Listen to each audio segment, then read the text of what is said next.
하나님 말씀 보겠습니다. 하나님 말씀 여호수아 7장 8절 9절 말씀입니다. 한 목소리로 봉독하겠습니다. 시작. 주여, 이스라엘이 그의 원수들 앞에서 돌아섰으니 내가 무슨 말을 하오리이까? 가나안 사람과 이 땅의 모든 사람들이 듣고 우리를 둘러싸고 우리 이름을 세상에서 끊으리니 주의 크신 이름을 위하여 어떻게 하시려 하나이까 하니. 아멘. 하나님의 말씀 전하겠습니다. 여리고에서 기적 같은 승리를 거두었던 이스라엘은 아이성에서는 어이없는 패배를 당하고 맙니다. 패배한 후에 여호수아가 하나님 앞에 엎드렸는데요. 그런데 엎드린 여호수아의 모습이 심상치가 않았습니다. 여러분 7장 6절 말씀 한번 보십시오. 여호수아가 옷을 찢고 이스라엘의 장로들과 함께 여호와의 궤 앞에서 땅에 엎드려 머리에 티끌을 뒤집어 쓰고 저물도록 있다가 옷을 찢고 땅바닥에 엎드려서 머리에 티끌을 뒤집어 쓰고 하루 종일 저물 때까지 있었다는 것이에요. 원래 전쟁이라는 것이 이기기도 하고 지기도 하는 것이잖아요. 승패 병가 상사라고 이길 수도 있고 질 수도 있는 것이지, 이게 이렇게까지 할 일인가? 옷을 찢고 땅바닥에 엎드리고 머리에 재를 뒤집어 쓰고, 이거 좀 오버 아닌가? 그런데요, 기도는 더합니다. 7절 기도 한번 보십시오. 슬프도소이다 주 여호와여, 어찌하여 이 백성을 인도하여 요단을 건너게 하시고 우리를 아모리 사람의 손에 넘겨 멸망시키려 하셨나이까? 우리가 요단 저쪽을 만족하게 여겨 거주하였더라면 좋을 뻔하였나이다. 하나님 그냥 그 요단 동쪽 정복했을 때 그냥 거기서 살게 놔두시지, 왜 요단을 건너서 여기까지 와서 여기서 이런 패배를 맛보고 죽게 하냐고. 지금 우리가 다 죽게 생겼습니다. 왜 여기까지 이끌고 와서 여기서 우리를 죽게 합니까? 거기 보니까요, 여호수아가 멸망이란 단어를 쓰고 있습니다. 지금 멸망의 위기를 느끼고 있는 것이에요. 마치 다 끝난 것처럼, 이제 완전히 패한 것처럼, 다시는 승산이 없는 것처럼 그가 하나님 앞에 엎드려 있습니다. 여러분, 여호수아가 이렇게까지 낙담하는 이유가 그 다음 절, 오늘 읽은 8절 말씀에 나와요. 주여, 이스라엘이 그의 원수들 앞에서 돌아섰으니 내가 무슨 말 하오리까? 지금 이 백성의 마음이 돌아섰다는 것이에요. 요단 동쪽을 정복할 때만 해도요, 이 백성이 사기가 충천했습니다. 요단강 건널 때는요, 기쁨과 확신에 찼었어요. 찬송하며 건넜습니다. 여리고 돌 때도 반드시 하나님이 이 땅 우리에게 주신다, 그런 확신 가운데 돌았어요. 하나님이 말씀하시면 했습니다. 할례를 행하라 그러면 할례를 행했고, 유월절을 지키라 그러면 유월절을 지켰고, 성을 돌라 그러면 성을 돌았어요. 일곱째 날 무너질 것이다 그러면 정말로 그렇게 믿었습니다. 이제 약속의 땅 우리 것이다, 하나님 우리에게 주셨다, 반드시 우리는 그 땅을 얻게 될 것이다, 조금도 의심하지 않았습니다. 더구나 정탐꾼들이 돌아와서 현지 상황을 보고하는데요, 저들의 마음이 물같이 녹았다는 거예요.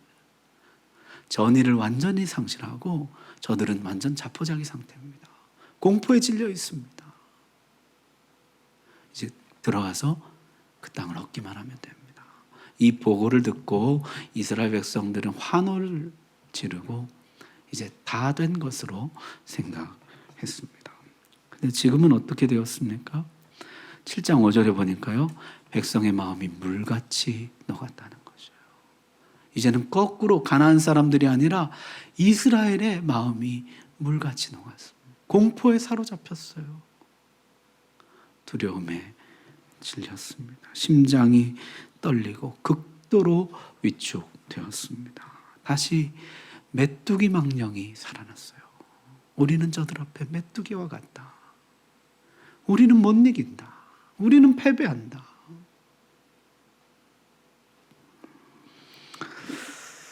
반면에 가나안 주민들은 어떻습니까? 반대였어요. 어제까지만 해도 두려워 떨던 저들이 이제 완전히 달라졌습니다. 9절 말씀 보십시오. 가나안 사람과 이 땅의 모든 사람들이 듣고 우리를 둘러싸고 우리 이름을 세상에서 끊으리니 주의 크신 이름을 위하여 어떻게 하시려 하시나이까. 어제까지만 해도 대항할 엄두도 내지 못하고 숨어서 숨죽이고 있던 저들이 이제 둘러싸고 덤벼들기 시작했습니다. 해보니까 별거 아니네.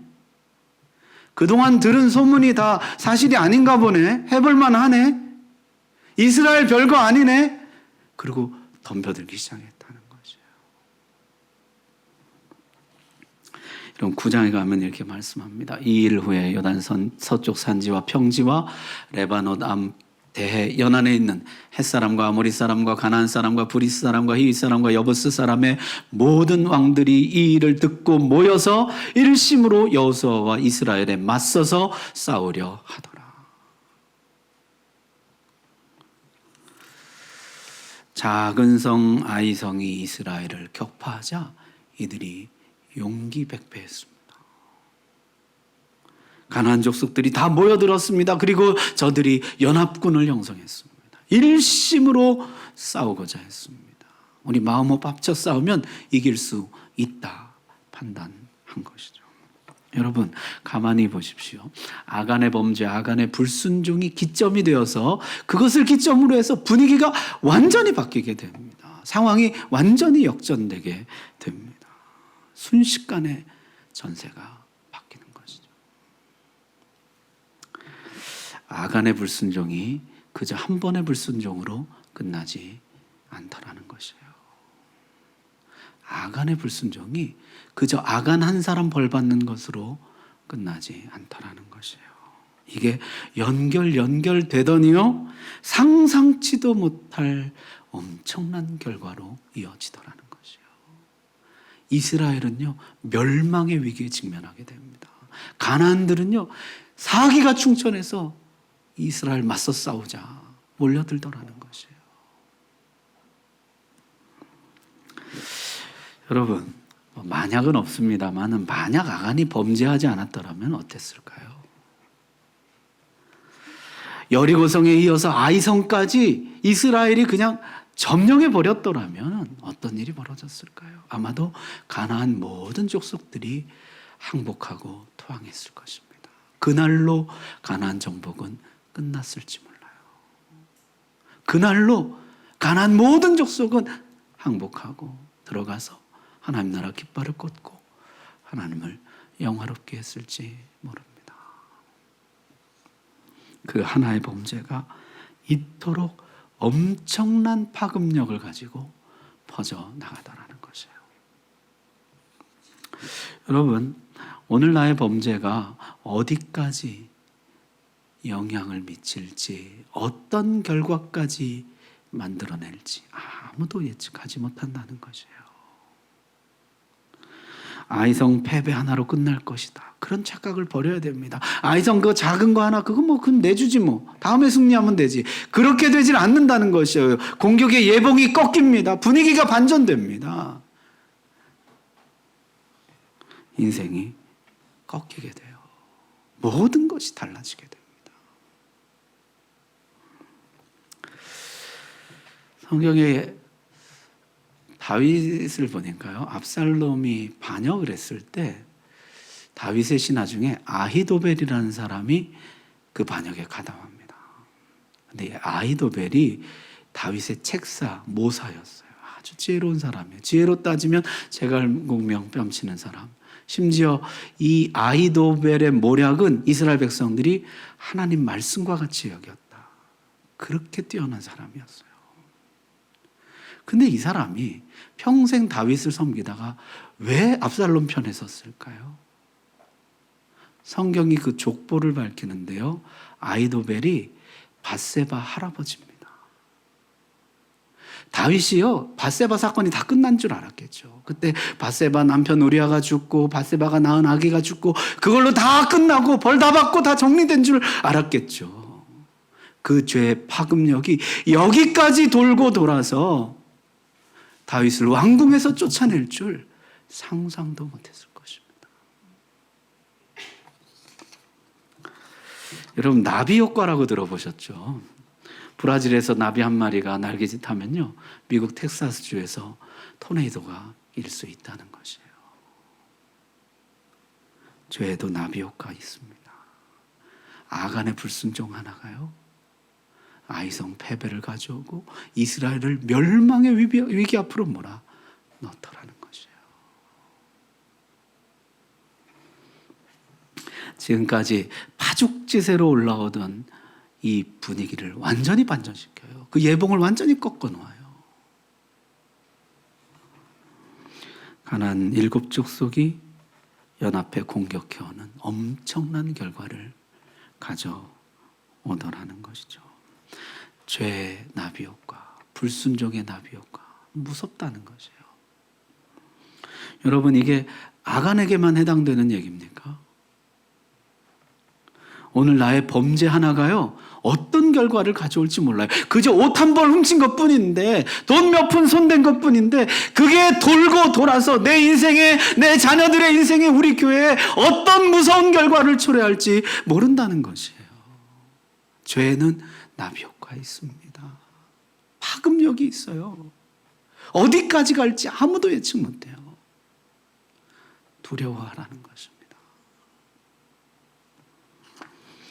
죄의 파급력 그러면 가장 먼저 떠오르는 사람은 아담입니다. 아담 한 사람의 불순종 때문에 어떻게 됐어요? 온 인류가 죄의 영향력 아래 놓이게 되었습니다. 우리는 지금도 그 파급력 아래에 있어요. 하나님도 분명히 말씀하시죠. 죄의 영향이 어디까지 간다고요? 3, 4대까지 이르게 하거니와. 죄가 나에서 끝나지 않아요. 멀리 간다고요. 그 파급 효과가 멀리 간다는 것이에요. 죄짓기 두려워하라. 자, 그렇다면은 이 상황에서 이제 어떻게 이 상황을 다시 되돌릴 수 있을까요? 하나님 이렇게 말씀하면 7장 10절 보십시오. 여호와께서 여호수아에게 이르시되 일어나라, 어찌하여 이렇게 엎드렸느냐. 하나님이요, 여호수아에게 빨리 일어나서 가서 뭐 하라는 거예요? 죄부터 제거하라. 너희 진영에서 죄부터 제거하라. 그렇게 말씀합니다.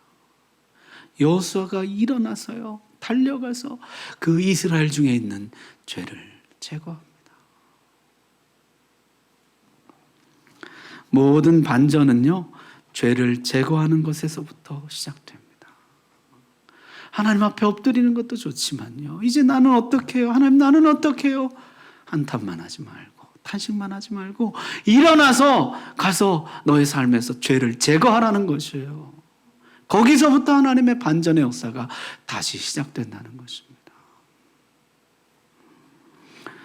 죄를 감추어 두고서는 반전을 기대하지 못합니다. 모든 죄를 샅샅이 찾아내어서 너의 삶에서 깨끗이 제거하라. 철저한 회개로부터 반전의 역사는 시작된다는 것이죠. 죄를 제거하면 하나님이 다시 일하기 시작하십니다. 세상을 움직이는 손을 움직이게 하는 힘, 운명을 바꿀 수 있는 하나님이 일하시도록 만드는 것, 그것은 바로 죄를 제거하는 것부터 시작된다는 것이에요. 내 삶에서, 우리 가정에서, 우리 교회에서 죄를 제거하는 것, 거기서부터 다시 반전의 역사가 시작된다는 것이에요. 자, 드디어 하나님의 작전 명령이 떨어집니다. 여호와께서 여호수아에게 이르시되 두려워하지 말라, 놀라지 말라. 군사를 다 거느리고 일어나 아이로 올라가라. 여러분, 하나님이 이런 말씀하십니다. 군사를 다 거느리고 아이로 올라가라는 거예요. 죄를 다 제거한 후에 이제 군사를 다 데리고 아이성으로 올라가라, 그렇게 말씀합니다. 여러분, 앞에서 패할 때는 몇 명 갔었죠? 2-3천 명만 가면 충분합니다. 아이성은 작아요. 거기 병력이요 12,000명밖에 되지 않습니다. 여리고성에 비하면 작고 보잘것없는 성입니다. 2-3천 명만 올라가면 됩니다. 그랬다가 대패한 것이거든요. 하나님 이렇게 말씀하십니다.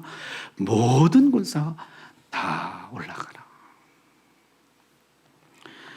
여호수아가요 용사 3만 명을 성 뒤쪽에 매복시키고 자신이 선봉에 서서 정면으로 공격하다가 그들이 공격해 나올 때 유인해 가지고요 이들이 성 밖으로 나오면 복병이 같이 일어나서 같이 합동으로 공격해서 아이성을 이기게 됩니다.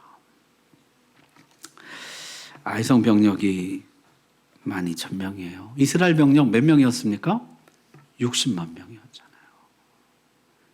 이 다 올라갈 필요가 있을까요? 이렇게까지 뭘 안 해도 될 것 같은데요. 여호수아가요 이 전쟁에 사활을 겁니다. 여기서 패하면 이제 가나안 정복은 없습니다. 여호수아가 할 수 있는 모든 방법과 모든 자원을 다 동원합니다. 전심전력하는 것이죠. 3만 명을 매복시키고 그걸 유인해내고 합동으로 공격해서 마침내 아이성을 정복한 것이죠. 여러분 사실 이게 맞죠. 앞으로 벌어지는 모든 전쟁에서 여호수아는요 아무리 작은 성이라도 최선을 다합니다. 전심전력합니다. 이제 앞으로는요 2,000명 보냅시다, 3,000명 보냅시다 이런 얘기가 더 이상 나오지 않아요. 모든 싸움에 전심전력 모든 자원을 쏟아붓습니다. 그게 여호와의 전쟁을 수행하는 바른 자세인 것이죠. 여러분 우리 이런 실수 많이 하는데요 하나님이 돕는다고 대충 하는 경우가 있어요. 여러분 하나님이 도우시기 때문에 더 최선을 다해야 되는 줄로 믿습니다.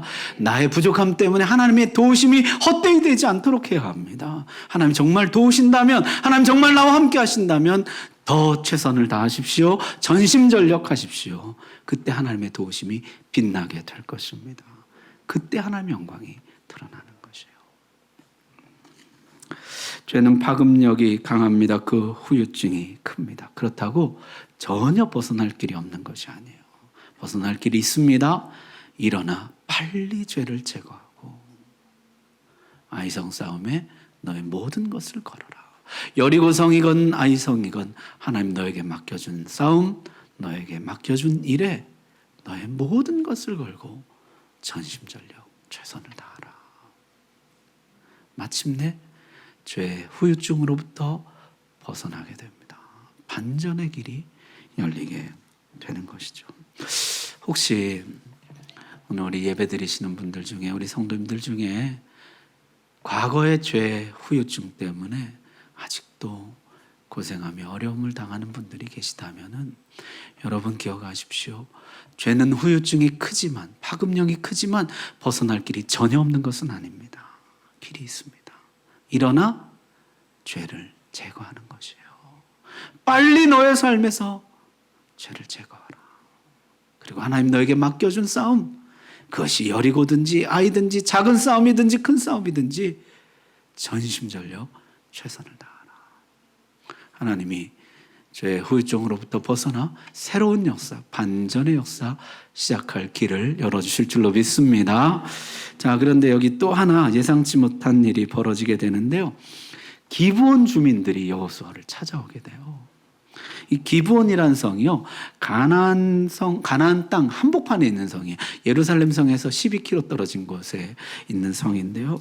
가나안 땅에서 가장 크고 견고한 성 중에 하나입니다.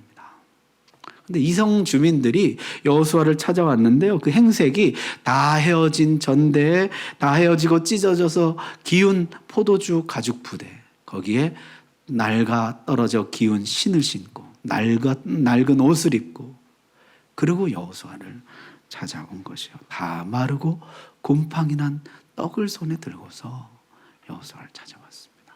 이 모든 행색이 말해주는 것이 뭡니까? 먼 나라에서 왔다는 것이에요. 멀리 여행해 왔다는 것이에요. 우리는 먼 나라에서 왔습니다. 여호와의 명성을 듣고 당신들의 명성을 듣고 화친하고 여호와의 백성이 되려고 왔습니다. 우리가 출발할 때는 뜨거운 떡이었는데 보십시오. 다 말라 비틀어져 곰팡이가 나게 되었습니다. 우리가 출발할 때만 해도 새 가죽 부대를 메고 출발했는데 보십시오. 지금 다 낡은 부대가 되었습니다. 의심 없이 화친하겠노라 조약을 맺었다는 것이요.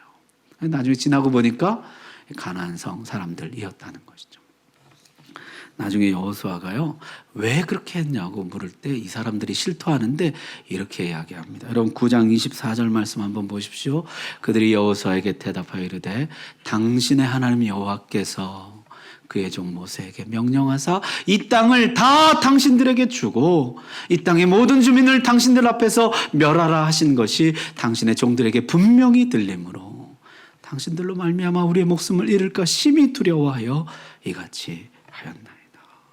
여러분 이 얘기를 들어보세요. 이 사람들이요, 여호와 하나님을 알고 있어요. 모세도 알고 있어요. 하나님이 모세에게 이 땅을 다 주었다는 것을 알고 있다는 것이에요.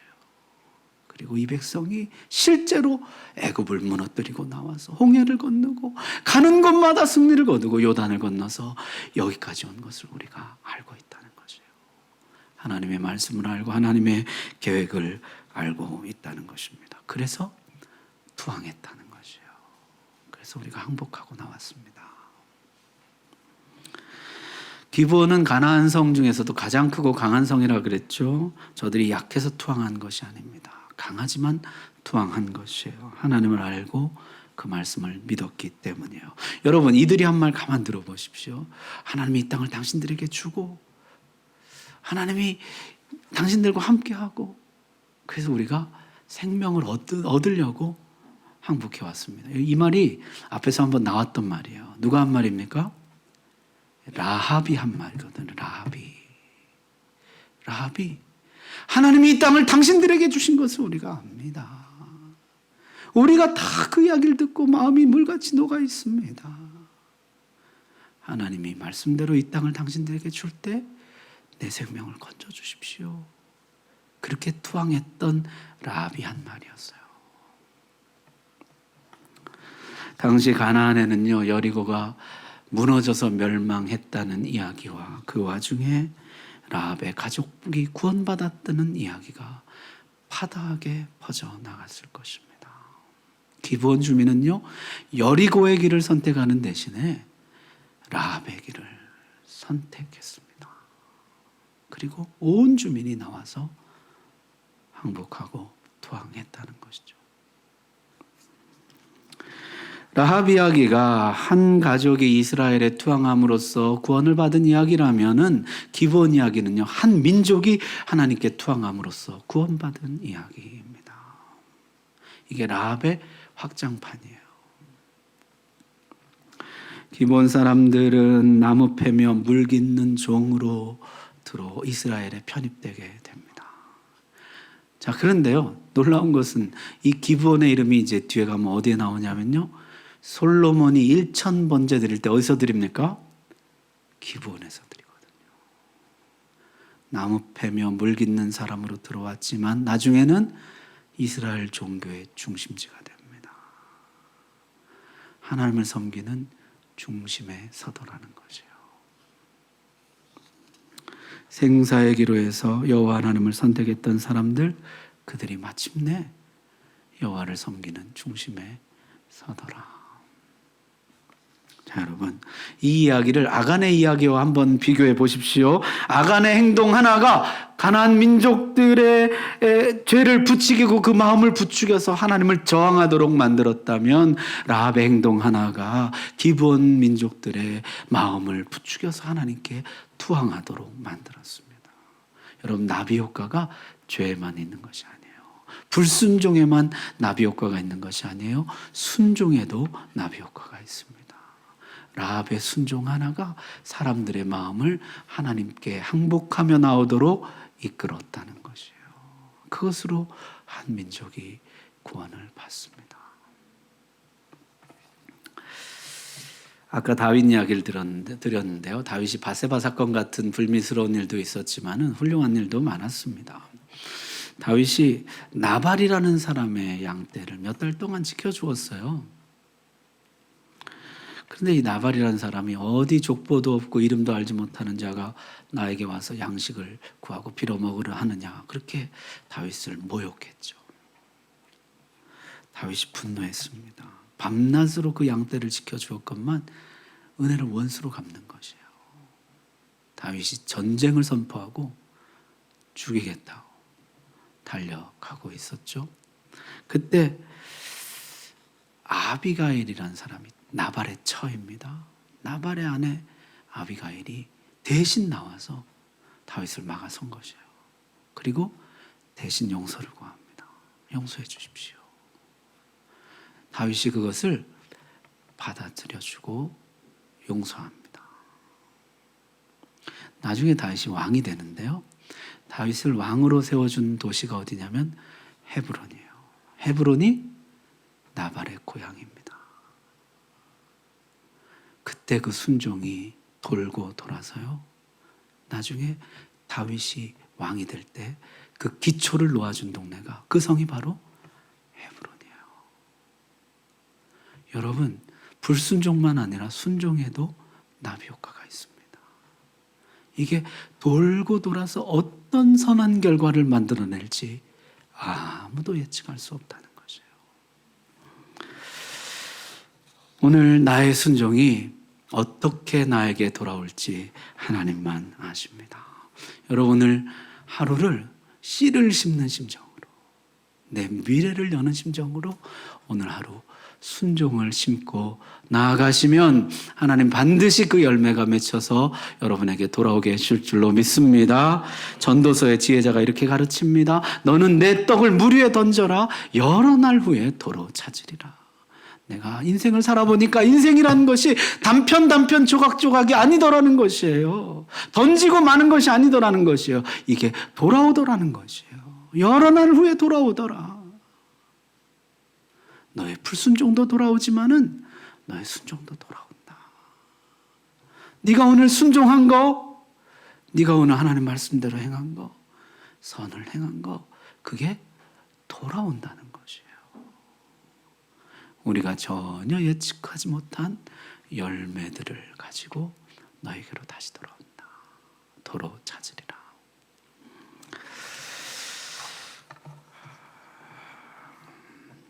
불순종의 파급력, 그 대표적인 사람이 아담이었다면 순종의 파급력, 그 대표적인 사람은 예수님입니다. 여러분, 로마서는 이렇게 말씀하죠. 한 사람이 순종하지 아니함으로 많은 사람이 죄인 된 것 같이 한 사람이 순종하심으로 많은 사람이 의인이 되리라. 한 사람의 불순종으로 죄 아래 있던 우리가 한 사람의 순종으로 말미암아 구원을 얻게 됩니다.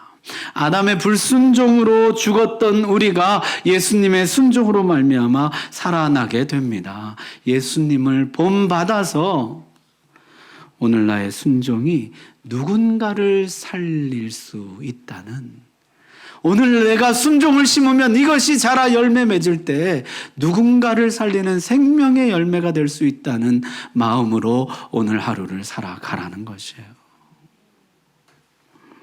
하나님 분명히 그렇게 말씀하시죠. 순종이 너 대해서 끝나지 않는다. 어디까지 간다고요? 천대까지 이르느니라. 너 오늘 순종한 거 거기서 끝나지 않는다. 천대까지 그 영향이 미치게 될 것이라.